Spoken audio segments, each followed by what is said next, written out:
Pusing keluar. Icin. Pusing ke dalam. Alamak. Tapi kan? Last one, kiri. Four, and twist. Okay, everyone ready? Saya nak semua orang. Delete. And one. Lagi ada four. Kanan.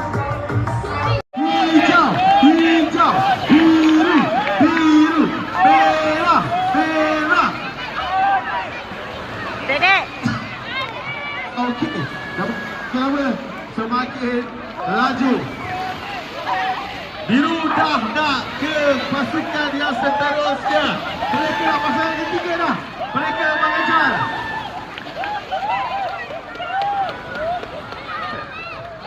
Peluang untuk kuning menang sangat cerah.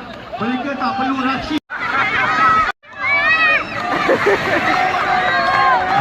Kuning, kuning, kuning. Tak apa, kuning dia nak menang dah. Nak menang.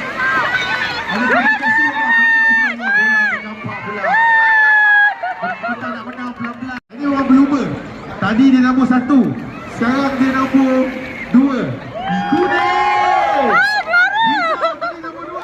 Dia bertukar tempat. Juara kita. Hijau. Gerak masuk ke dalam kolam sampai kat Marshall. Marshall! Marshall dah bersedia. Okey, semua ikut Marshall. Yang ni macam dia boleh putus ni bang. Putus disqualified. Tinggal lagi 2 permainan. Lepas habis kedua-dua permainan ni, anda boleh enjoy the park. Mula! Tarik, tarik. Laju, laju, laju, laju, laju. Laju.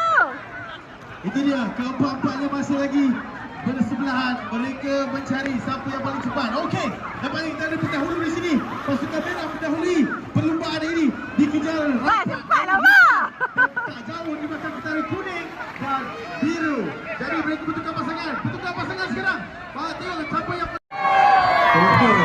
Adik-adik kita memang ganas. Jadi dengan itu, saya ingin mengucapkan terima kasih kerana memilih Splash Mania sebagai destinasi anda pada hari ini. Nama saya Panda bersama-sama dengan...